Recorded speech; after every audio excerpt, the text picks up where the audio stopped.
Decía, ¿no? La palabra de hoy, vamos a hablar acerca de la obediencia al Espíritu Santo y que podamos pensar en, en dónde comienza nuestra obediencia al Espíritu Santo. ¿Cuándo fue la primera vez que escuchamos el llamado de Dios a obedecer al Espíritu Santo? Y esto arranca cuando pensamos en esa conversación de Jesús con Nicodemo, ¿no? Que Jesús le contestó, en verdad te digo, que el que no nace de nuevo no puede ver el reino de Dios. Y Jesús le respondió, en verdad te digo, que el que no nace del agua y del Espíritu no puede entrar en el reino de Dios. Aquel que no nació del agua y del Espíritu no puede entrar en el reino de Dios. Entonces, el primer llamado que hace el Espíritu Santo en nuestras vidas es a que le aceptemos como Señor y Salvador. Ahí comenzó todo en nuestra vida, ¿no? Dice que nadie, dice la palabra que nadie puede llamar a Jesús Señor si no es por el Espíritu de Dios. Nadie puede llamarlo a Jesús. Entonces ese es el primer llamado. Yo no sé si recordás cómo fue ese día en que el Espíritu Santo estuvo llamándote a recibirle como Señor y Salvador. ¿Cuánto tiempo hace que aceptaron a Jesús? ¿Marta? ¿Cuánto tiempo hace que aceptaste a Jesús? A los 14 años.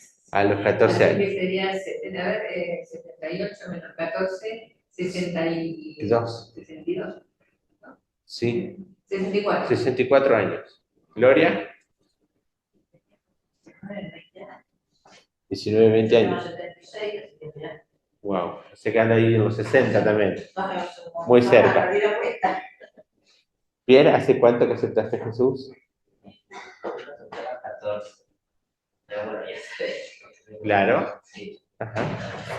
Seguramente los que están escuchándonos, si aceptaron a Jesús como Señor y Salvador, tal vez, no sé, hace poco o hace mucho, quiero animarles a que piensen en cómo fue, ¿no? Yo creo que en algunos momentos conté una parte de cómo fue mi proceso de aceptar a Jesús, pero en ese contexto donde yo venía buscando respuestas en la vida de qué sentido tenía la vida cuando te pasaban cosas malas, y creyendo de que Dios no, si existía, no estaba interesado en mi vida, ¿no? Yo había escuchado cosas acerca de Dios, había escuchado a mi mamá hablar de la Biblia, había leído historias de la Biblia, pero porque me había pasado de que Dios no contestó de la manera que yo quería cuando estaba pidiendo que Dios me cuidara en la operación a los 9 años, a los 13 yo decía, Dios no me contesta a mí.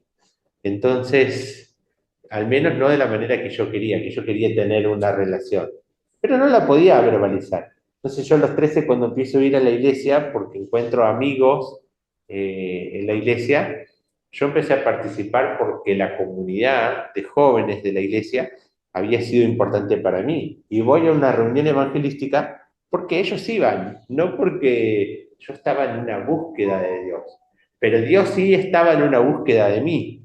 Y entonces sentado en la segunda fila con todos los otros adolescentes, recuerdo que veo al finalizar de la reunión de que muchas personas pasan al altar. No sé si ya estaba antes, pero Andrés me escribe, está muteado el micrófono, no se escucha Elías. Claro, En el Zoom. eso fue hace unos Antes. minutos, sí. Sí. Ahora sí está funcionando el micrófono. No está más muteado, por lo menos. A ver, me llegó recién para Sí. ver. Y entonces sentado en esa segunda fila de cosas, la gente estaba pasando adelante. Yo no entendía nada porque yo nunca había ido a reuniones evangelísticas. Eh, y en esa reunión evangelística recuerdo que le pregunto a mis amigos qué significaba eso que estaba pasando en la iglesia, ¿no? De que la gente estaba pasando al altar. Y entonces entre ellos, que no todos la tenían bien clara de qué era lo que estaba ocurriendo, uno que sí dice, eso significa que están aceptando a Jesús en su corazón y le están dando testimonio a la iglesia de lo que estaba ocurriendo ahí. Y en ese momento que este chico dice eso, más el ver esta escena, en ese ambiente espiritual en la iglesia empieza a pasar dentro mío de que yo sentía de que algo me estaba llamando y me estuvo inquietando. Y yo esa noche me fui a mi casa con mucha inquietud, acerca de eso que vi en la iglesia. Mucha inquietud que no la sabía por poner por palabras, ¿no? Si Jesús me está buscando, yo le quiero recibir, yo quiero hacer eso. Había una lucha con muchos pensamientos que yo no sabía cómo poner en palabras. A la siguiente noche había una reunión, otra reunión porque eran 4 días de reunión evangelística, que yo no sabía por qué, pero ahora sí sé por qué, pero es porque las personas necesitan conocerle y tener una oportunidad de responder al Espíritu Santo, llamándonos a ese llamado de Dios de que le aceptemos, ¿no? Jesús dice, yo estoy a la puerta y llamo, si alguno oye mi voz y abre la puerta, yo entraré a él y cenaré con él y él conmigo. La invitación que hace el Espíritu Santo hacia nosotros a recibirle.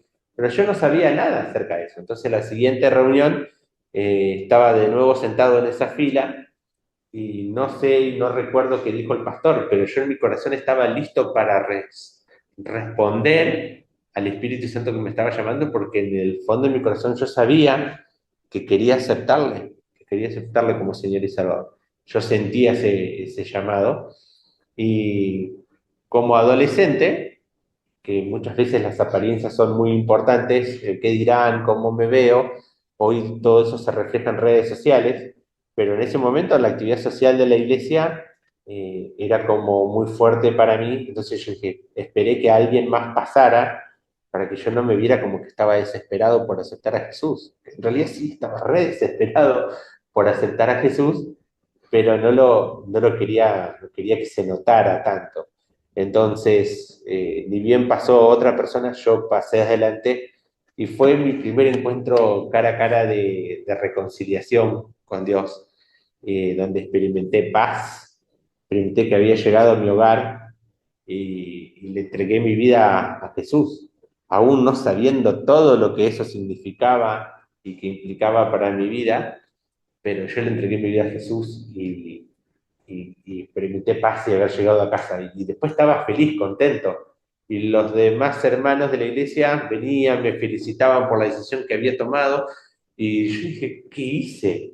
¿Qué hice? Que todos están felicitándome porque no sabía qué es lo que significaba. Pero ahí había comenzado mi vida espiritual. Ahí había comenzado que mi nombre fue escrito en el libro de la vida y empecé a vivir de que en mi vida de oración el Señor Jesús, a través del Espíritu Santo, me respondía y estaba presente a donde quería que yo fuera. Y ahí me di cuenta que eso era lo que yo estaba esperando cuando le oraba a los 9 años, pero no lo sabía poner por palabras. Yo no solamente quería que Dios me cuidara de la operación, yo quería que Él me respondiera. Y hasta que no le acepté como el Salvador de mis pecados y como el Señor de mi vida, eso no pasó.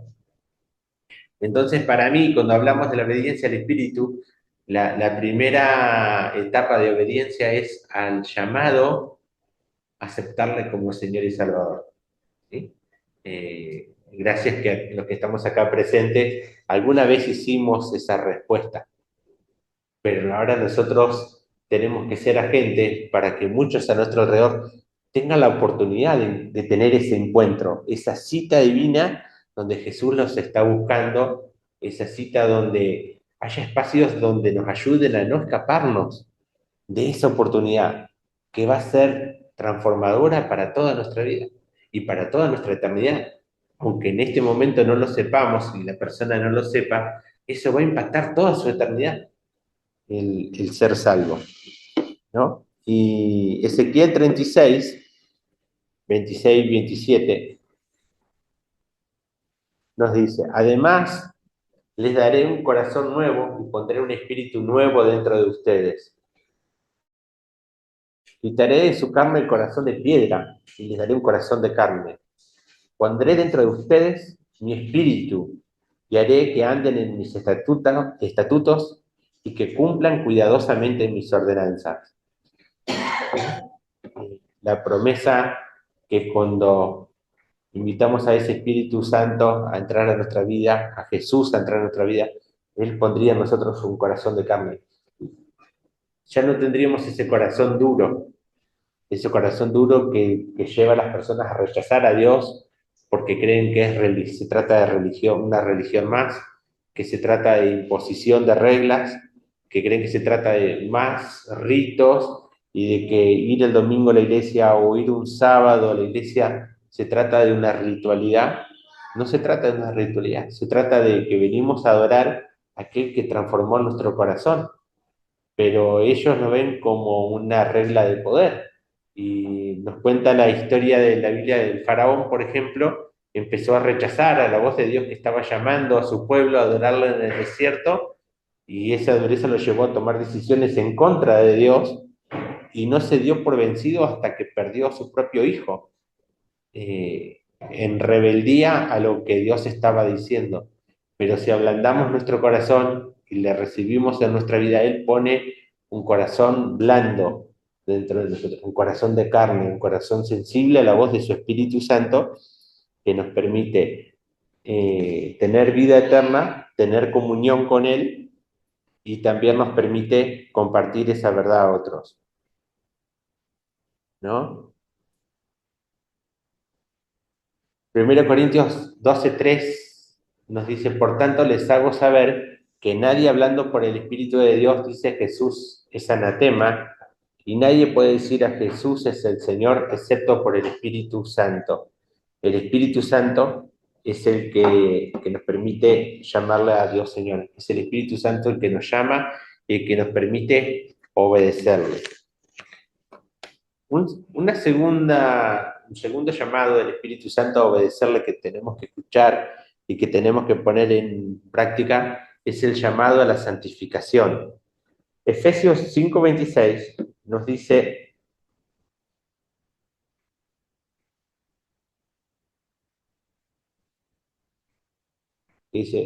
así también los maridos deben amar a sus mujeres como a sus propios cuerpos.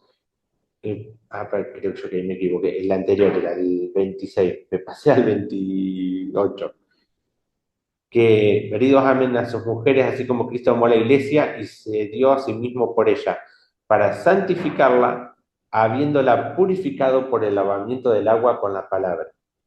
Dios con su palabra quiere santificar a nuestra iglesia, quiere santificarnos a cada uno de nosotros.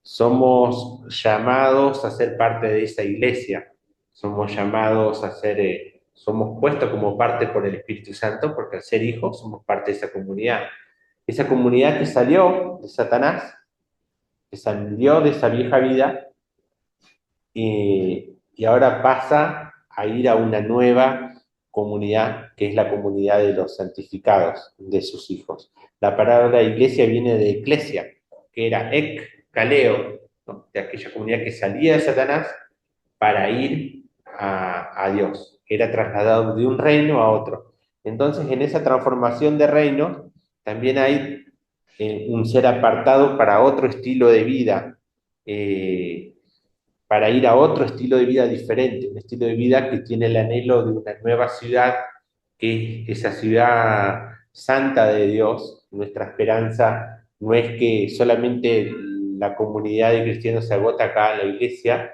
sino que somos parte de una visión que Dios tiene de una ciudad, de un descanso completo, ¿no? Tenemos un descanso ahora en Cristo Jesús que nos hace descansar de todos los dolores que nos pasan, encontramos fuerza, encontramos anhelo en la comunidad de la iglesia, pero esta iglesia está esperando algo, está esperando que Jesús regrese y que seamos llevados a su presencia al cielo, ¿no? Y en esa presencia le vamos a adorar para siempre. En esa presencia no va a haber más tristeza, no va a haber más dolor, no va a haber más llanto. Esa es nuestra esperanza, ¿no? Ahí va a ser, no vamos a tener que lidiar más con el pecado, entonces no vamos a estar lidiando con el proceso de la santificación en nosotros, sino que ya esa obra la vamos a ver y la vamos a palpar de manera completa. Tenemos miles y miles de hermanos en la fe que ya nos antecedieron, familia que ya nos antecedió en ese camino, y nosotros nos vamos a sumar. Apocalipsis 7:9 dice que el apóstol Juan, que el ángel le mostró que había gente de toda tribu, lengua y nación parada delante del trono del Cordero, que le cantaba Santo, Santo, Santo, ¿no? En esa comunidad no sabemos quién vio Juan. Juan habrá visto a su familia, Juan evidentemente vio gente de otra raza, de otra tribu, de otro pueblo. Nosotros estamos bastante lejos de Israel, ¿no? Así que tranquilamente imagínate para Juan, de un contexto hebreo, haber visto gente de Argentina, de Perú, de las distintas comunidades de este lado, ¿no? Para él eran, che, tienen rostros diferentes, son de otra tribu, y tal vez se nos escuchaban decir santo a nosotros, che, tienen otro tono de voz, suenan diferentes. ¿A quién vio? ¿Habrá visto a nuestros hijos ahí? ¿Habrá visto a Caleb? ¿Habrá visto a Salvador? ¿A quién vio? ¿A quién vio Juan? ¿No? ¿Habrá visto nuestros hijos espirituales? Tal vez los hijos de la iglesia de los hermanos del Munro dentro de 1 o 2 años, que van a estar sentados acá porque conocieron de él. ¿A quién vio Juan sentado ahí? Yo tengo esperanza que haya visto eso, que nos haya visto a nosotros y a nuestros discípulos y tal vez nuestros nietos hasta que Jesús venga. Hacia ahí vamos en este proceso de la santificación. Pero eso implica que nosotros tenemos que ir dejando las cosas que no son de Él, que no son de Él. Lucas 17:32. ¿Sí aquí? Y 33 dice, Jesús les dice, acuérdense de la mujer de Lot. Todo el que procure preservar su vida la perderá, y todo el que la pierda la conservará. Jesús acá está diciendo, acuérdense de la mujer de Lot, con el tema de mirar atrás. A veces que nacemos de nuevo a esta nueva vida y somos puestos en la iglesia, donde estamos para santificación, pensando en hacer crecer la iglesia, pensando en conocerle más, en vivir un estilo de vida que le honra, que le agrada, pero a veces estamos mirando las cosas que están quedando atrás. ¿Qué pasó con la mujer de Lot? ¿Qué pasó que miró para atrás? Yo cuando leí primero la historia esta de la mujer de Lot que se convirtió en una estatua de sal, para aquellos que no conocen la historia, yo sentí mucho miedo, porque yo pensé en decir, les dio curiosidad, ¿cómo es que Dios va a destruir Sodoma y Gomorra con ángeles? ¿Qué es lo que quiere hacer? Yo quiero saber. No sé, pensaba entre mí y yo ¿no? Anoche con Debo, dice, quería mirar los fuegos artificiales, ¿no? De ver fuego caer del cielo. Debe ser un espectáculo terrible, pero al mismo tiempo no debe distar mucho de los fuegos artificiales. Entonces yo decía, ella tuvo curiosidad, ¿por qué fue castigada? Por querer mirar, por querer saber. Y en realidad, lo que nos está enseñando la palabra es que no es que ella quiso ver los fuegos artificiales, ella estaba amando muchas de las cosas, de las riquezas que tenía en Sodoma y Gomorra. Mucho del lujo y de la vulgaridad de Sodoma y Gomorra, ella lo amaba. Y en su corazón dice, yo no quiero perder esto que estoy dejando atrás, yo quiero seguir sosteniéndolo. Como hijos de Dios, que fuimos sacados de esa vieja vida donde Satanás gobernaba, donde tal vez íbamos detrás del lujo, detrás del dinero, detrás del estatus, tal vez placeres sexuales, no sé, un montón de cosas que había en Sodoma y Gomorra, ¿no? Muchas riquezas, porque acuérdense que Lot eligió esa zona porque la vio más próspera que el otro lugar que había elegido Abraham, ¿no? Él eligió lo que a sus ojos era lo mejor, lo más fértil, lo más rico, y eligió ir hacia ahí, sin darse cuenta que ahí estaba la maldad, sin darse cuenta que ahí estaba el mal. A veces elegimos cosas que parecen muy lindas en este mundo, pero que no son las, espiritualmente están lejos de Dios, van por otro camino. No están anhelando la ciudad celestial, no están anhelando las cosas arriba, sino como muy amando este mundo. Y la mujer de Lot no es que simplemente quiso mirar qué pasaba atrás, estaba amando y quería volver atrás en su caminar con Dios. Si Dios estaba salvando la destrucción, ella quería volver a justamente la razón por la cual Dios destruía ahí. Por eso Dios hizo eso. Y Jesús nos está diciendo, cuidado. Jesús acá recuerda en este pasaje, no miren para atrás, ¿no? Como discípulos somos llamados a poner las manos en el arado. Dice, el que pone las manos en el arado dice que no tiene que mirar para atrás, porque se distrae del camino recto hacia adelante, ¿no? Y eso es lo que le pasó a la mujer de Lot. Miró para atrás porque estaba amando lo que había atrás. Ese es el problema. Somos llamados hacia la santificación. No miremos atrás. El mundo no va a saciar la sed de nuestro corazón. Eso que quedó atrás antes que aceptemos a Cristo, antes que seamos puestos, no va a saciar. Lo que este mundo está corriendo detrás de estatus, de like en redes sociales, de reconocimiento intelectual, de reconocimiento por dinero, de placeres, de tener lujos, eso no va a saciar la sed de nuestro corazón. Eso no va a prosperar. La palabra dice que todo eso va a ser destruido, va a ser quemado. Anhelemos esa ciudad que no va a ser destruida. Anhelemos ese cielo donde el Señor va a enjugar toda lágrima de sus hijos. Anhelemos eso para nuestras familias. Esa eternidad vale mucho más que cualquier cosa que le podamos dar aquí en la tierra. Entonces, cuando el Espíritu Santo nos señala cosas que tienen que ver con nuestra santificación, miremos, ¿no? Como dice Colosenses, puesto los ojos en las cosas de arriba, no en las de la tierra, donde está Cristo. Ahí está nuestra vida escondida en Dios. Que ese pueda ser nuestro anhelo. Escuchemos el ángel, ¿no? El Espíritu Santo decía en Apocalipsis 3 y 4 a las iglesias, el que tiene oídos, escuche lo que el Espíritu le dice a las iglesias. Seamos obedientes a la voz del Espíritu que nos lleva hacia la santificación, ¿no? Cada uno de nosotros sabe cuáles son esas cosas que quedaron atrás y que a veces nos podemos llegar a ver tentados como la mujer de Lot, porque a veces la podemos condenar a la mujer de Lot muy rápido, ¿no? Eh, pero a veces sí, uy, che, hay cosas que yo disfrutaba, che, hay cosas que yo anhelaba, pero purifiquémonos de eso, dejémoslo, porque no nos va a satisfacer.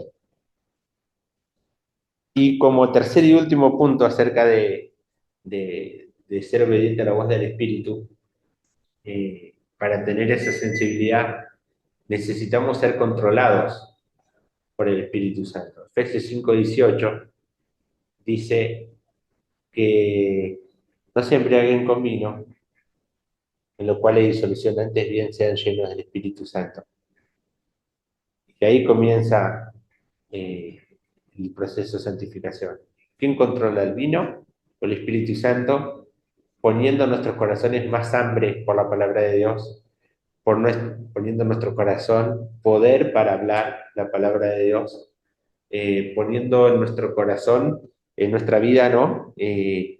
Quitando el miedo y la cobardía, como dice Timoteo 1:7, y poniendo dominio propio y produciendo lo que dice Gálatas 5:22, que el fruto del Espíritu es amor, gozo, paz, paciencia, benignidad, bondad, mansedumbre, templanza, esas cosas. Y mientras caminamos, siendo llenos del Espíritu Santo, aprendiendo a ser sensibles a su voz, aprendiendo a ser sensibles a su voz. Hechos 8:29 nos habla de que Felipe era sensible a la voz del Espíritu Santo.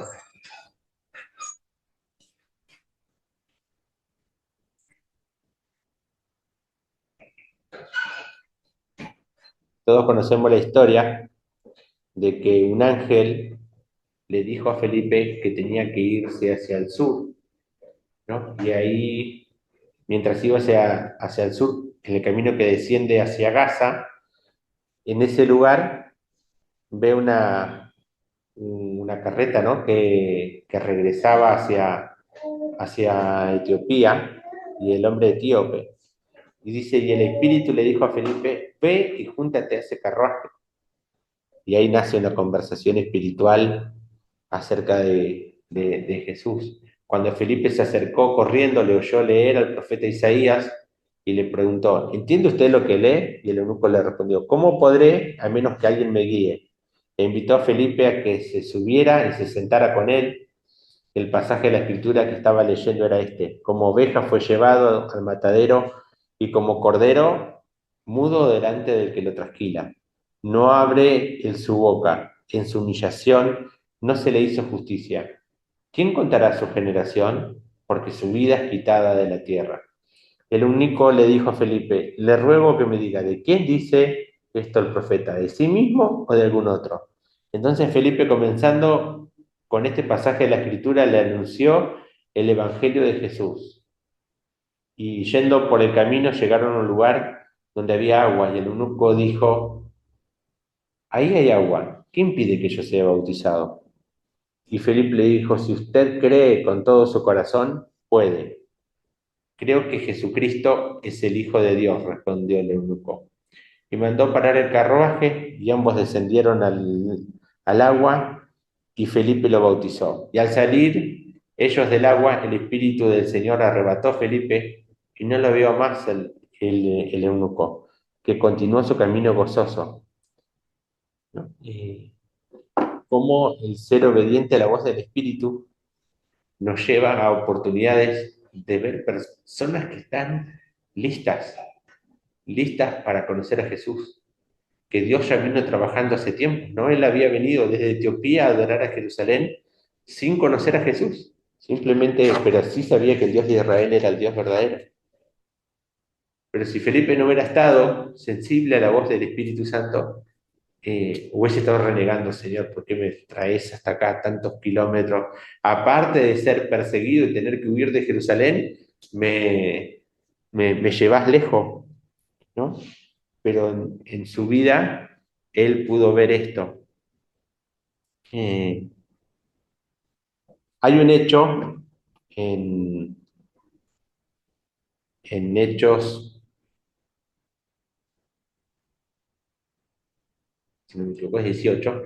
Curiosamente anoté el versículo y no anoté el capítulo. Creo que es 18. ¿Dicho cuándo? 18.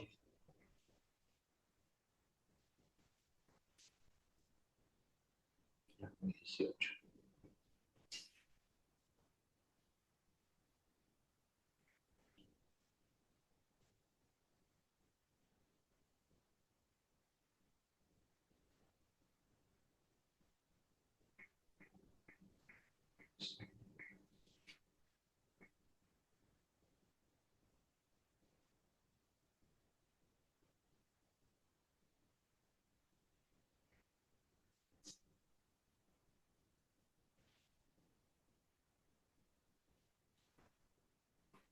Hechos 16.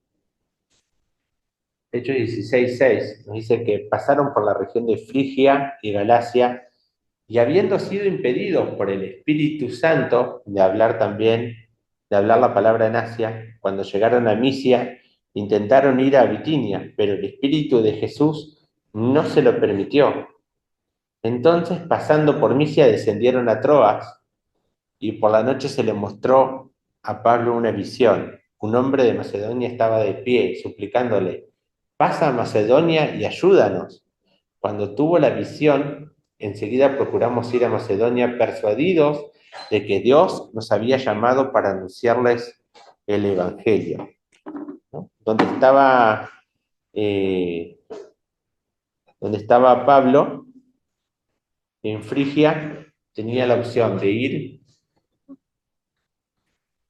Ah, ahí está la. Eh, Estaba en Listra y Pablo estaba queriendo irse hacia Asia, o sea, hacia la derecha, hacia el este, donde estaba, y el Espíritu Santo le impidió compartir de Cristo ahí. Pues sí, pero si la palabra dice que tenemos que ser testigos en Jerusalén, en Judea, ¿cómo es que el Espíritu está diciendo que no? Pablo se podría haber puesto en terco, ¿no? Acá vamos a predicar y nada más. Pero entendieron que el Espíritu de Jesús les estaba diciendo que no era acá el lugar. Eh, Tiene que haber un corazón dispuesto con ganas de escuchar, no de hacer lo que yo quiero, sino te entrego el control, Espíritu Santo. Controlanos, guíanos, queremos escucharte. Y en esa actitud que ellos estaban entendiendo, su corazón estaba preparado para que la visión viniera de ese hombre macedonio. Vení para, en vez del este hacia el oeste, y tuvieron que tomarse un barco para llegar a esa Macedonia, y cuando descienden en Filipos, se encuentran con Lidia, la primera persona que acepta a Jesús en Macedonia, ¿no? Y en eso que están predicando ahí, y mucha gente conociendo de Dios, pasa que se manifiesta esa chica divina, este es Pablo, servidor de Jesús, el Hijo del Dios viviente, y diciéndoselo tantas veces, Pablo se molesta, se enoja y reprende el espíritu y lo echa, y los dueños de esta esclava, que hablaba así de esta manera, se dieron cuenta de que al irse el demonio, se les acabó la oportunidad de lucrar con la divina, y hacen meter a Pablo en la cárcel y a Silas, ¿sí? Y Pablo en la Silas, ustedes conocen la historia, ¿no? Pablo y Silas en la cárcel cantando himnos y alabando a Dios y orando, y con los presos atónitos, como si los despegaron, lo pusieron en el calabozo de más abajo, con el cepo puesto. ¿Cómo que están cantando? Eran estas personas llenas del Espíritu Santo, sensibles a su voz, y que cantaban salmos, himnos y cánticos espirituales, no porque las cosas les sonreían, les acababan de dar una paliza por causa del Evangelio, pero estaban en una obediencia al Espíritu, estaban en una sintonía. ¿No? Y Dios cómo respondió, terremoto, terremoto, mientras todos creían. Y se abrió la cárcel y el carcelero creía que todos los presos se iban a huir y se quiso matar. Dice, no te hagas daño, le dice Pablo, estamos todos acá, nadie se fue. Y le dice el carcelero, ¿qué tengo que hacer? Y acá la promesa que todos conocemos, ¿no? Cree en el Señor Jesús y serás salvo tú y tu casa. Y esta historia arrancó con alguien sensible a ser obediente a la voz del Espíritu. De ahí vino Pablo compartiendo de ahí a Tesalónica, que curiosamente cuando después Pablo logra ir a Tesalónica, perdón, a Asia, se encuentra que no tenía nada que predicar, porque dice que los tesalonicenses habían llevado, Dios tenía otro plan. Los tesalonicenses llenaron del Evangelio Asia. El plan de Pablo era él humanamente ir él mismo hacia, ¿no? Eh, pero Dios dijo, andá ahí, y Tesalónica fue los que llenaron de ahí el Evangelio. Y después pasó por Berea, y de Berea tenemos, ¿no?, de aquellos que eran más todavía celosos que los tesalonicenses, porque iban y verificaban todo lo que Pablo decía, si era así lo que la Escritura decía, ¿no? Cuando sos sensible a la voz del Espíritu Santo. ¿Qué sería hoy para mí ser sensible a la voz del Espíritu Santo? ¿Qué decisiones estoy tomando en mi vida? ¿Las estoy haciendo porque a mí se me pone que tiene que ser así? ¿O estoy diciéndole, Dios, háblame? Yo quiero escuchar tu voz. Eh, si estoy escuchando la voz, voy a tener victoria en el conflicto espiritual. Tener victoria en el conflicto espiritual no iba a hacer que todo te salga redondo, porque Pablo tuvo victoria en el conflicto espiritual, pero tuvo que pasar la cárcel y las palizas, ¿no? Y todo eso, que no era muy gracioso. A veces creemos que tener victoria espiritual significa que todo perfecto, ¿eh? No se me rompe el auto, no se me rompe nada en la casa, no me agarra la gripe, no.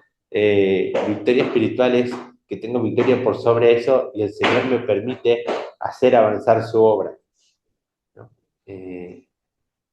No es simplemente tengo todas las comodidades en cuanto a eso.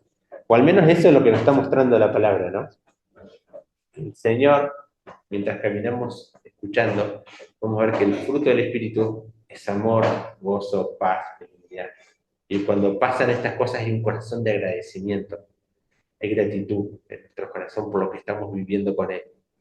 Hay gratitud de poder servirle, hay gratitud de poder caminar. No, no nos gustan todas las circunstancias, pero damos gracias de que muchas de esas son bendiciones disfrazadas. Muchas de las cosas que nos tocan vivir son bendiciones disfrazadas, que si en fe damos gracias de que Dios es más grande que esas circunstancias, vamos a ver en el tiempo de que fueron para bien, ¿no? Y nuestro carácter va a crecer y vamos a ser santificados. Y vamos a poder darle gloria a Jesús por todas esas cosas. ¿Sí? Eh, que el Espíritu Santo nos guíe a que podamos ser sensibles a su voz y escuchar lo que Él a través de su palabra nos está diciendo en este tiempo. Que podamos tener un corazón de agradecimiento, en fe, de que todo lo que el Espíritu Santo está permitiendo que la iglesia viva es porque Él tiene un plan. Y ese plan es bueno, es agradable, es perfecto, es su voluntad para nuestras vidas. Amén. Amén. Oramos. Señor, gracias por esta tu palabra. Gracias, Señor, porque nos está llamando a ser sensibles a tu voz. Señor, nosotros no somos de los que retrocedemos para perdición, no somos de los que miramos atrás, aunque a veces, Señor, perdón porque somos curiosos, perdón porque a veces hemos dejado cositas allá. Purifica nuestros corazones. Señor Jesús, no queremos que esas cosas nos distraigan de hacia dónde vamos. Señor, anhelamos esa ciudad celestial donde estás vos. Esa ciudad que vos construiste, esa ciudad que es perfecta, esa ciudad donde no hay tristeza ni dolor, esa ciudad donde no hay pecado. Señor, anhelamos estar ahí. Señor, ayúdanos a escuchar tu voz, de cómo es que tu obra tiene que ser hecha. Te lo pedimos. Y creemos, porque sos un Dios bueno, que no nos vas a dejar a ciegas, sino que nos vas a guiar. Y gracias, Señor Jesús, porque muchas de las cosas que vivimos son para que nos parezcamos más a ti, Señor. En el nombre de Jesús. Amén.